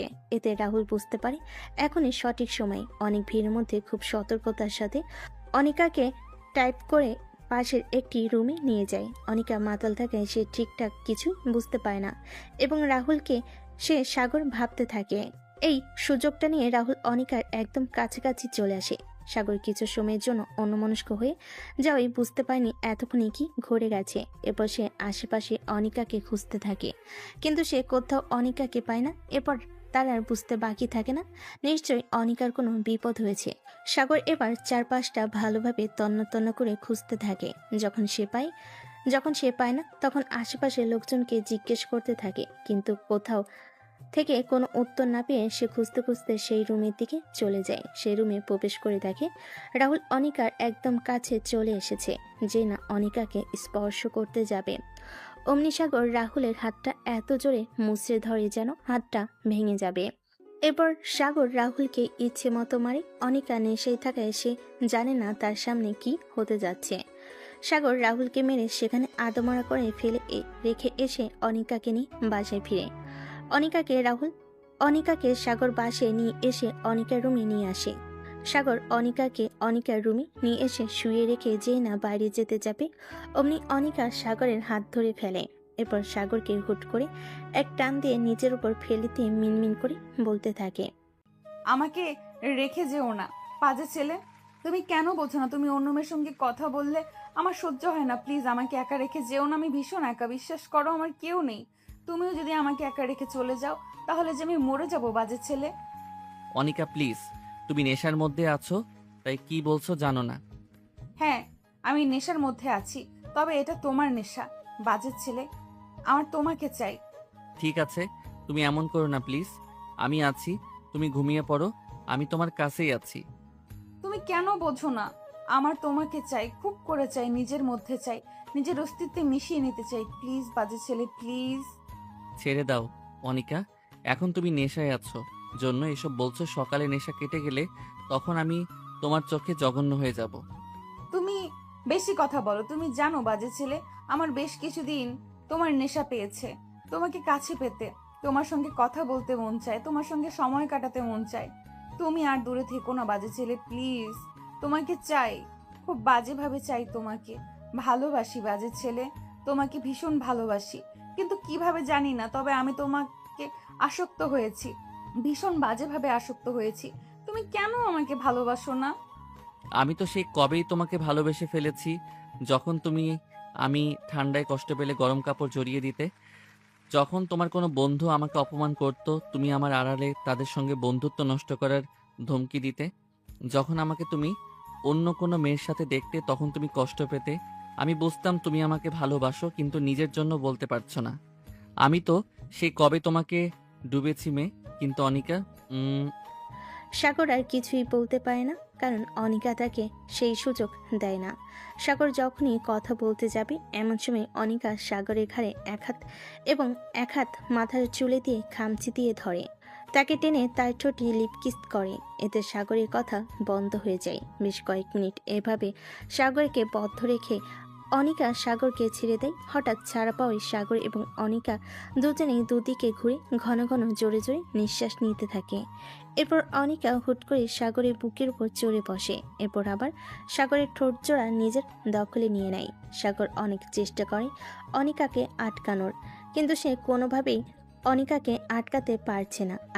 আর যেন অনিকা একজন উগ্র মানবী রূপ ধারণ করেছে। এরপর অনিকা হঠাৎ করে আস্তে আস্তে সাগরের শার্টের বোতাম খুলতে থাকে। এরপর বেশ কিছুক্ষণ দুজন দুজনার চোখের দিকে তাকিয়ে থাকে। সাগর অনিকার চোখের দিকে তাকিয়ে দেখে সে চোখের অনেক আকাঙ্ক্ষা সাগরের কাছে পাওয়ার তীব্র ইচ্ছা নিয়ে অনিকা সাগরের দিকে চেয়ে আছে। এরপর আবার অনিকা সাগরের উপর আক্রমণ শুরু করে। ওই যে কথাই আছে না, শিয়াল যতই সভ্য হোক, মুরগি পেলে আর ছেড়ে কি দেয়। সাগরের ক্ষেত্রেও ঘটল সেই একই ঘটনা। প্রথম প্রথম সে অনিকাকে অনেক আটকানোর চেষ্টা করলো। সেও তো একজন ছেলে। হঠাৎ করে সে তার পুরুষত্ব সত্তার কাছে হার মেনে যায় এবং সাগর নিজেও অনিকার ডাকে সাড়া দিতে থাকে। আস্তে আস্তে তার এতটা কাছে চলে আসে, এখন শুধু পুরো রুম জুড়ে গুমট নিস্তব্ধ এবং তাদের ঘন ঘন নিঃশ্বাসের শব্দ ছাড়া আর কিছুই শোনা যাচ্ছে না চারপাশে। এভাবে দুজন মানবী নিজেদের উপর অত্যাচার চালানোর পরে ভোরের দিকে দুজনেই শান্ত হয়। রাতের আধার ভেদ করে যখন সূর্যের উদয় হয় চারপাশে, তখন তারা ঘুমিয়ে পড়ে। অনিকার হঠাৎ করে ঘুম ভেঙে গেল। সে অনুভব করে প্রতিদিনের থেকে আজকের সকালটা কেমন যেন অন্যরকম। তার জন্য ভিতরে কেমন অন্যরকম অনুভূতি কাজ করছে। শরীরটাও আজকে কেমন যেন তার অনুকূলে নেই, কেমন বিধ্বস্ত মনে হচ্ছে তার ভেতর থেকে। এরপর সে কিছু একটা আশঙ্কা করে নিজের দিকে চেয়ে দেখে মৃদু চিৎকার দিয়ে ওঠে। এরপর পাশে তাকিয়ে দেখে সাগরেরও একই অবস্থা। এরপর তার আর বুঝতে বাকি থাকে না গত রাতে কি হয়েছে তাদের মাঝে। এরপর সে কোনো কিছু না ভেবে হুট করে ধাক্কা দিয়ে সাগরকে ফেলে দেয়। ঘুমের মাঝে হঠাৎ এমন ধাক্কায় তাল সামলাতে না পেরে সাগর খাটের উপর থেকে নিচে পড়ে যায়। হঠাৎ নিচে পড়ে যাওয়ায় সাগর ভীষণ ব্যথা পায় এবং সে ব্যথায় প্রতিক্রিয়ায় ওঠে এবং অনিকার দিকে করুণ দৃষ্টিতে তাকিয়ে থাকে। সাগর অনিকার দিকে তাকিয়ে থাকতে দেখে অনিকা দাঁতের দাঁত চিপে বলে, এই বাজে ছেলে, গত রাতে তুই আমার নেশার সুযোগ নিয়ে কি করেছিস আমার সাথে? আমি আপনার সাথে কিছুই করিনি, বরং আপনি আমার সঙ্গে করেছেন। গত রাতে আপনি আমার ইজ্জত লুটে নিয়েছেন। মানে কি বলতে চাইছিস তুই? এরপর সাগর গত রাতে ঘটে যাওয়া রাহুলের ঘটনাটা বলে। প্রথমে অনিকার বিষয়টা মানতে কষ্ট হলেও সে এতটুকু জানে সাগর কখনো নিজেকে বাঁচানোর জন্য কারোর বিরুদ্ধে মিথ্যা কথা বলবে না বা মিথ্যা হাসানোর চেষ্টা করবে না। এরপর অনিকা নিজের মাথার চুল খামচি দিয়ে কিছুক্ষণ ঝিম ধরে বসে থাকে এবং ভাবতে থাকে গতকালকে যদি সাগর সেখানে না থাকতো তাহলে তার কত বড় সর্বনাশ হয়ে যেত। রাহুল তার বন্ধু হয়ে তার সঙ্গে এমনটা করতে পারলো। এরপর অনিকা নিজের মাথা নিচু করে সাগরের দিকে চেয়ে বলল, এক দানবের দাবানল থেকে বাঁচিয়ে তুই নিজে ভোগ করলি। আসলে মানুষ সত্যিই বলে, তোরা ছেলেরা সত্যিই ভক্ষক। যেখানে সুযোগ পাস সেখানে নিজেদের আসল চেহারা দেখিয়ে দিস। তোকে তো অন্তত ভালো ভাবতাম, কিন্তু শেষমেশ তুইও। দেখুন মিসেস অনিকা, আমি নিজে থেকে কিছুই করিনি। আপনাকে গতকালকে যখন আমি রুমে নিয়ে এসেছি, তারপর আপনি নিজেই আমার উপরে আক্রমণ চালান। আর আমি একজন পুরুষ, কতক্ষণ নিজের অস্তিত্বকে আটকে রাখবো? আমি অনেক চেষ্টা করেছি, কিন্তু তারপরও যখন আপনি নিয়ন্ত্রণে আসেন নাই, তখন আমি নিয়ন্ত্রণহীন হয়ে গিয়েছি আপনার অত্যাচারে। কাইন্ডলি একটু মনে করার চেষ্টা করুন গত রাত্রে আপনি ঠিক কি কি করেছেন। আর সব থেকে বড় কথা, যা করেছি আমি আমার বিবিজানের সাথে করেছি। আপনার এত কোথায় আঘাত লাগে আমি বুঝি না। আর আমি আমার বউকে ভালোবাসার জন্য কারো কাছে জবাবদিহিতা করতে পারবো না। সরি। অনিকা সাগরের কথা শুনে মনে মনে বেশ খুশি হয়, কারণ শেষমেশ সাগর নিজের মুখে তাকে ভালোবাসার কথা বলল। অনিকা নিজের মাথার চুল খামচে ধরে ভাবার চেষ্টা করে গত রাত্রে কি হয়েছে। এরপর অনিকা আর কোনো কিছু না বলে নিজের গায়ে পাতলা একটা চাদর জড়িয়ে ওয়াশরুমের দিকে চলে যায়। বেশ কিছুক্ষণ পরে ফ্রেশ হয়ে এসে দেখে সাগর এখনো সেভাবেই মেঝেতে বসে আছে। অনিকা ফ্রেশ হয়ে এসে সাগরকে উদ্দেশ্য করে বলে, যা করার তা তো করেই ফেলেছিস, এখন কি এখানে এভাবে বসে থাকবি নাকি নিজেকে পবিত্র করবি? অসহ্য। অনিকার কথা শুনে সাগর ধীরে সুস্থে উঠে দাঁড়ায়। অনিকা সাগরকে উঠে দাঁড়াতে দেখে বলে ওঠে, শোনো সাগর। হঠাৎ অনিকার এমন মিষ্টি কথায় সাগর থমকে যায় এবং ঘাড় ঘুরিয়ে পিছনে তাকিয়ে দেখে অনিকা এখনও তার দিকে সরল চোখে তাকিয়ে আছে। এরপর সাগর নিজেও জিজ্ঞাসার দৃষ্টিতে অনিকার দিকে তাকায়। অনিকা সাগরের দৃষ্টি বুঝতে পেরে বলে, সরি। সরি কেন? আসলে তোমাকে এভাবে বলাটা আমার উচিত হয়নি। অনিকা যে কিসের কথা বলেছে সাগর এটা খুব ভালোভাবে বুঝতে পেরেছে, কিন্তু তারপরও অনিকাকে আরেকটু রাগিয়ে দেওয়ার জন্য সে ইনোসেন্ট হয়ে পড়ল। কোন বিষয়ে বলছেন আপনি ঠিক বুঝলাম না। সাগরের এমন হেয়ালিপূর্ণ কথা শুনে অনিকা তেলে বেগুনে জ্বলে উঠল এবং সে হাতের কাছে থাকা তার লোশনের কোটাটা তুলে সাগরকে মারার জন্য উঠলে সাগর সেখান থেকে দৌড়ে পালায় এবং বলে, আহারে আমার বিবিজান রাগ করেছেন। এরপর সে আবার হেয়ালি করে বলল, রাগ করো না সুন্দরী গো, রাগলে তোমায় লাগে আরো ভালো। এরপর সে সেখান থেকে দৌড়ে ওয়াশরুমের দিকে চলে যায়। সাগর দৌড়ে ওয়াশরুমে গিয়ে দরজা বন্ধ করে দিতেই অনিকা হালকা হেসে ওঠে। কেন যেন এখন তার সাগরের উপর রাগ হয় না, বরং ভালোই লাগে। সাগর এমন দুষ্টামি করে তার সঙ্গে। এরপর সে মনে মনে বলতে থাকে, এ কি জাদু করলে পচা ছেলে। এখন যে তোমাকে ভীষণ ভালোবাসতে ইচ্ছে করে। কবে হয়েছে, কেন হয়েছে, কিভাবে হয়েছে আমি জানি না, তবে এটা হয়েছে। আমি তোমাকে ভালোবাসি পচা ছেলে, ভীষণ ভালোবাসি। আমাকে কখনো ছেড়ে যেও না, তাহলে কিন্তু আমি আর বাঁচবো না। আজকে সাগরের বিসিএস পরীক্ষার রেজাল্ট দিয়েছে এবং তার রোল নাম্বার মেধা তালিকার প্রথম সারিতে রয়েছে। এই খবরটা পাওয়া মাত্রই আশা দ্রুত এই খবরটা সাগরকে পৌঁছে দিতে অনিকাদের বাড়িতে আসে। আশা ড্রয়িং রুমে বসে সাগরের জন্য অপেক্ষা করছিল। এমন সময় পিছন ফিরে তাকিয়ে দেখে অনিকা আর সাগর নিচে নামছে। সাগর আর অনিকাকে দেখে মনে হচ্ছে না তাদের জোর করে বিয়ে হয়েছে, তারা একদম স্বাভাবিক দম্পতির মতোই নিচে আসছে। আজকে সাগর আর অনিকাকে কেমন যেন অন্যরকম লাগছে, তাদের দেখে মোটো স্বাভাবিক মনে হচ্ছে না। এদিকে অনিকা হঠাৎ তাদের বাড়িতে আশাকে দেখে বিরক্ত হয় এবং মনে মনে বলে, এই মেয়েটা আবার কেন এসেছে এখানে? সব সময় তো আমার বরটার সাথে চিপকে থাকে। অনিকা মনে মনে এসব ভাবছিল আর পাশ কাটিয়ে ডাইনিংয়ে গিয়ে গ্লাসে পানি ঢেলে খাচ্ছিল। সাগর গিয়ে আশার সামনে দাঁড়ায় এবং আশাকে বলে, কিরে আশা তুই এখানে? কেন? আমাদের এখানে আসা বারণ নাকি? না ঠিক তেমনটা না। আচ্ছা বাদ দিয়ে বল কখন এসেছিস? অনেকক্ষণ। তা বস্তির সবাই কেমন আছে? তা তুই তো আর সাধারণ কেউ রইলি না রে সাগর। মানে তুই তো এখন ম্যাজিস্ট্রেট সাগর হয়ে গেলি। কি বলছিসটা কি তুই? আমি একদম ঠিক বলছি। আজকে তোর বিসিএস এর রেজাল্ট দিয়েছে এবং তুই প্রশাসন ক্যাডারে সুপারিশ প্রাপ্ত হয়েছিস। সাগর আশার কথা শুনে কয়েক সেকেন্ড থ মেরে বসে রইল, কারণ তার নিজের কানকে নিজে বিশ্বাস করতে পারছে না। এদিকে অনিকা পানি খাচ্ছিল, তার হাত থেকে পানি গ্লাস মেঝেতে পড়ে ভেঙে যায়। এরপর সে অবাক চোখে সাগরের দিকে তাকায়। সাগরের গ্লাস ভাঙ্গা শব্দে অনিকার দিকে তাকায় এবং তাদের চোখাচোখি হয়। এরপর অনিকা কিছুক্ষণ ধ মেরে দাঁড়িয়ে থেকে হুট করে এসে সকলের সামনে সাগরকে জড়িয়ে ধরে এবং অভিনন্দন জানায়। আজ সাগরের কোনো তিক্ততা নাই, তার এই সাফল্যের দিনে সে তার অর্ধাঙ্গিনীকে জড়িয়ে নিয়ে ধন্যবাদ জানায়। এরপর অনিকা সাগরকে ছেড়ে আসতেই ধন্যবাদ জানানোর জন্য আশার সামনে আসাতেই আশা লক্ষ্য করে দেখে অনিকার আর ঘাড়ের কাছে কালচে কিছু ল্যাবাইটের দাগ। এরপর আর সূক্ষ্ম মস্তিষ্কে যা ভাবার যা যা বোঝার বুঝে নেয়। এই দৃশ্য দেখে হঠাৎ করে কেমন যেন আশার বুক কেঁপে ওঠে।